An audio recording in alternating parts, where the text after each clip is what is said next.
Welcome back to another English lesson. There is so much going on in the world right now. I thought about going live for this English lesson because I want to get it out quickly. But then I thought, well, it would be hard to play the newscast live. So this is going to be recorded, but you might notice a few more mistakes than normal. I might talk a little bit more casually than usual because I'm trying to get this out quickly. But if you've been watching the news lately, the world is changing very rapidly. I've already done an English lesson about what is going on in Venezuela. The United States just sent a lot of ships down their way. It seems like China might be getting involved a little bit. We're going to talk today about Israel targeting the capital city of Qatar. We call it Doha in English. And also this morning, Russian drones flew over Poland and they were shot down.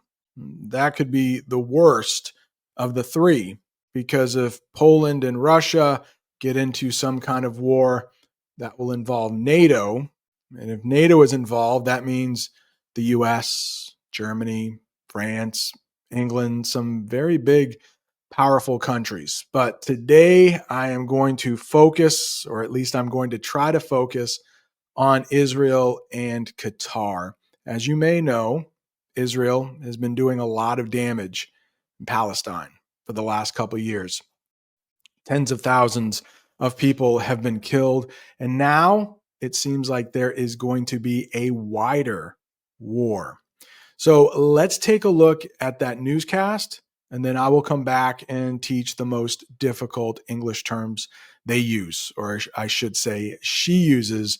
We're just going to see one reporter. Israel has confirmed carrying out this unprecedented attack trying to target and assassinate Hamas leadership in the Qatari capital Doha on Tuesday. The Israeli prime minister releasing quite an astonishing statement saying that Israel was behind this, Israel is responsible, and Israel is going to move forward with more sort of operations like this to help them achieve their military goals and objectives. Netanyahu spoke several times on Tuesday saying that he approved this around noon local time on Tuesday following the events within the last couple of days in both Israel and the Gaza Strip. He said that following a shooting attack on Monday that killed 6 Israelis and an operation in the Gaza Strip that was conducted by Palestinian fighters that killed 4 Israeli soldiers, he decided to give the go-ahead with this. Netanyahu also noting that Israel is going to reach its enemies wherever they are, similar to the comments from his army chief of staff, saying that Israel is not done just yet settling the score with Hamas. In a joint statement between Netanyahu and his defense minister, they say that they were trying to move forward with plans like this, but ultimately decided within a day that this is what they were going to do. Okay, if something is unprecedented, a good word to use. I think we've talked about it on this channel before. It means something that has never happened before. The huge storm was unprecedented for this small town. So they have never experienced a storm this strong. And I think bombing a sovereign country, which means a country that controls itself, they don't have to worry about any other countries. The US is definitely a sovereign country. Qatar is definitely a sovereign country. So bombing that country and not facing consequences, I just don't see how this doesn't get worse. Imagine if some country decided to bomb Washington, D.C. That would be all out war, I would think. So it's going to be interesting to see how Qatar handles this. Qatar is an ally of the United States. Hopefully, this does not lead to a wider war. Assassinate. They use that in the news clip, and you might know murder. Assassination is murder, but it's a little more extreme. It's a little heavier. It means a little bit more. So to assassinate someone means to kill an important person, but this is for political or other reasons. So it's somebody like super famous, we might use this term for political leaders. Assassinate. The leader was assassinated while giving a speech. Last summer, I did a couple English lessons about people trying to assassinate our president, President Trump. They use the term Qatari in the lesson. So think Qatar, someone from Qatar, or some item from Qatar, maybe music from Qatar. You could say it was Qatari. Just like somebody or something from the United States, we would say American. Let's get the official definition for Qatari, a person or thing from Qatar. Some English speakers will say Qatar, and I guess that's okay, but I prefer to say Qatar. That's how most people will say it in English. Qatar is a country in the Middle East. The Qatari diplomat met with world leaders, and this attack was definitely astonishing. It is a good adjective to know in English. It means very surprising or amazing. And you can see the woman in that picture, she looks astonished. It's another way to use that word. It could be astonishing or you could be astonished. Either way, you're surprised by something. Her quick recovery after the accident was astonishing. So maybe people thought that she would take much longer to recover. She did it really quickly, and it was astonishing. Hey, who was behind this attack? It's an idiom. So nobody is actually behind anything. We use it like this. It was like the person or group that caused or planned something. So that attack, that bombing in Qatar, whoever was behind this, it was basically the government of Israel. I think they have taken responsibility for this. They said that they contacted the United States before this was going to happen. The United States contacted the Qatari leaders. So they had some forewarning, but still, I just don't think that would go over well if this happened in the United States. Investigators said a hacker was behind the computer attack. Next, what do we have? Oh, moving forward. You might hear that quite a bit. Hey, let's move forward from this. It really doesn't have anything to do with like physically moving forward. You can move forward in your car if you step on the gas pedal. This is different. It means to continue or to make progress. After the argument, they decided to move forward and work together.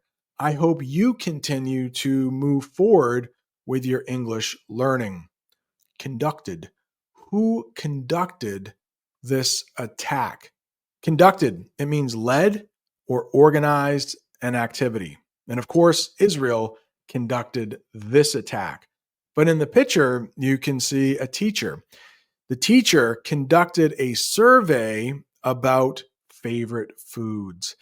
And if I had to take this survey on what my favorite food is, I would have to say pizza. If you would like, please let me know in the comments. It's an easy way to practice your English writing. Let me know, what is your favorite food? I mean, some of this news is pretty heavy. It's pretty serious.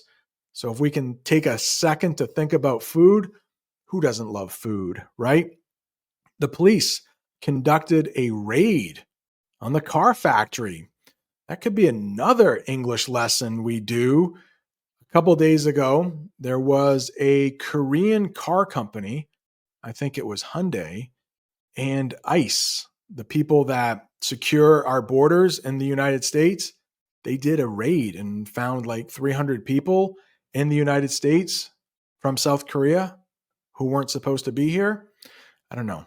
Let me know in the comments if you would like me to do an English lesson about that. It might be a bit tough though, because so many other things are going on in the news right now. What if you give the go ahead to someone. That means to give permission to start something. The boss gave the go-ahead for the new project. And obviously, it was probably Benjamin Netanyahu. He gave the go-ahead for this attack in Qatar. Got another sentence for you. Just because to give the go-ahead might be a little difficult, I gave my daughter the go-ahead to go to the movies tonight. I forgot. This is a bad sentence to use. I wanted to say that sentence because when you give the go ahead for something, it means like it's something big. This is a small thing, like some kid going to the movies. We would probably just say, I gave my daughter permission. The go ahead is reserved for more serious things. What if you settle the score with somebody? That means taking action to get even or to fix a past wrong. So somebody did something bad to you, you do something bad to them, you get even with them, or you settle the score.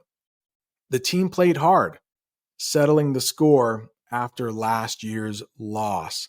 So if Qatar wants to settle the score with Israel, they might do something like throw some bombs Israel's way to like settle the score or to make things even.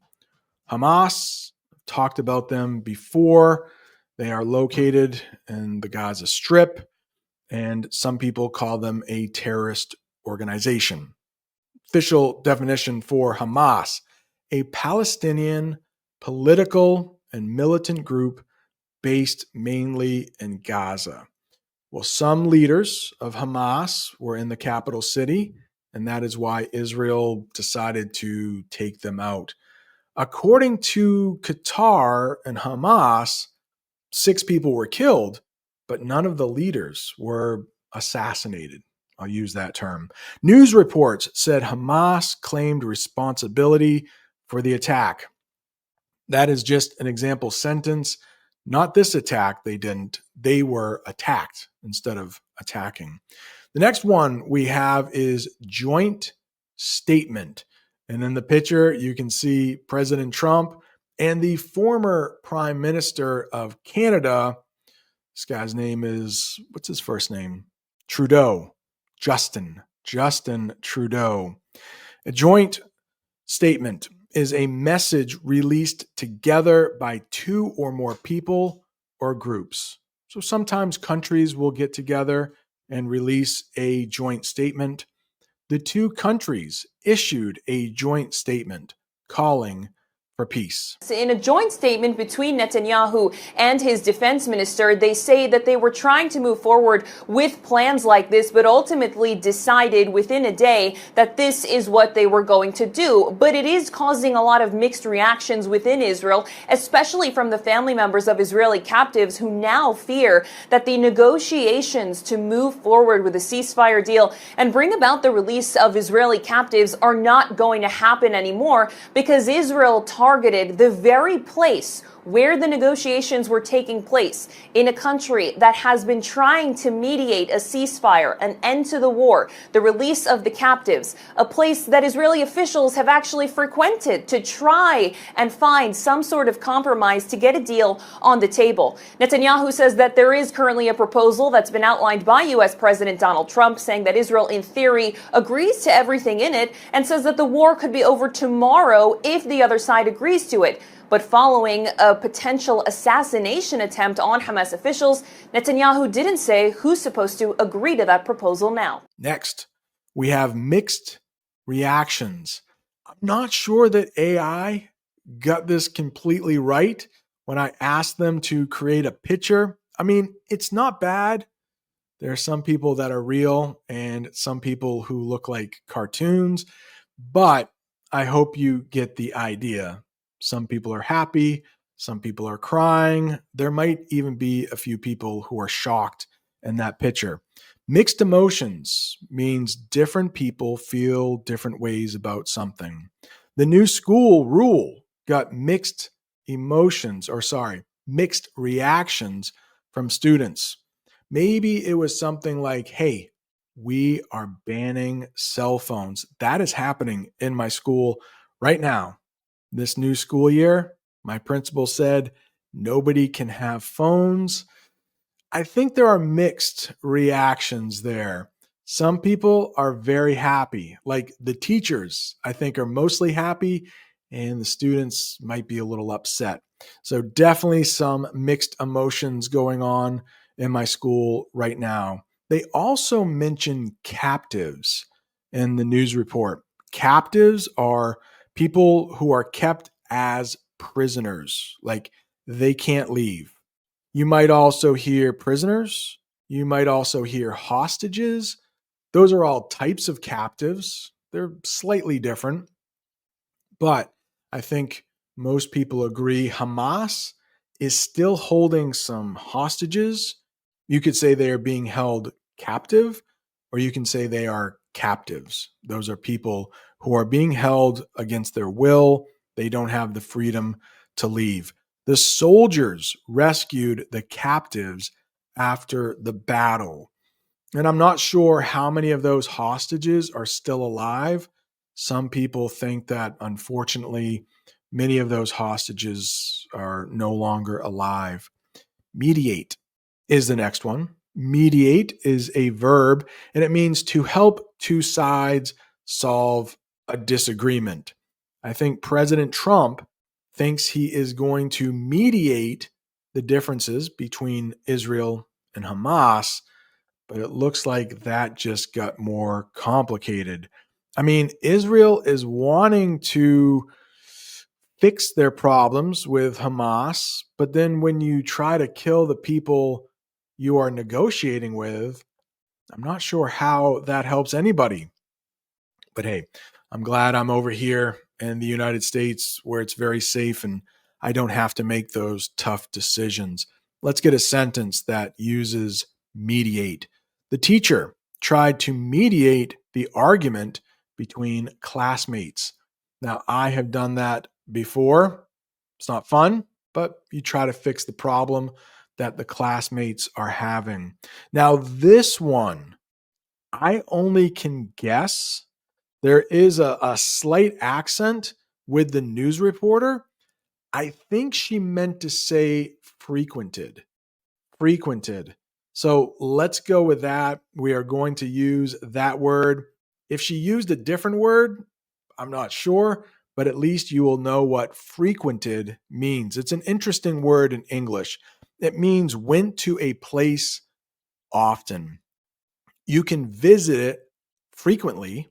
That way it's used as an adverb, but frequented is a verb. So you can frequent a place. That means you go there often.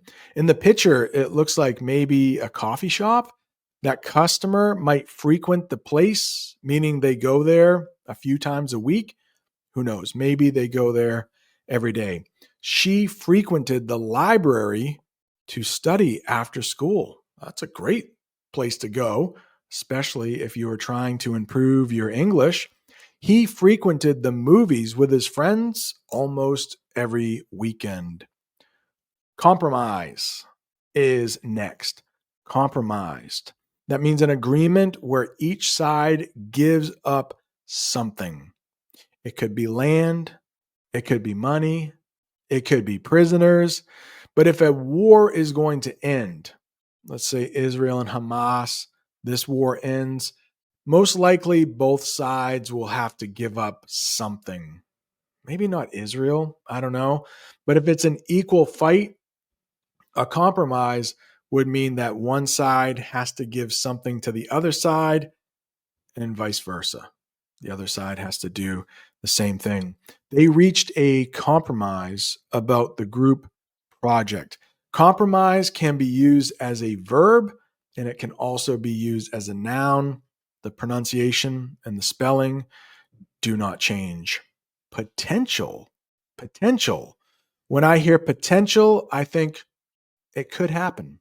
Let's get the official definition. Possibility or ability to become something in the future.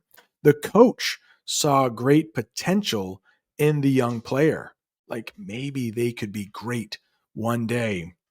How about this? There's the potential for a big rainstorm tomorrow. Congratulations, you made it to the end of a pretty difficult English lesson. Right down there, if you are looking for more English lessons about Israel and Hamas, I have one there for you. Thanks so much for watching. See you next time.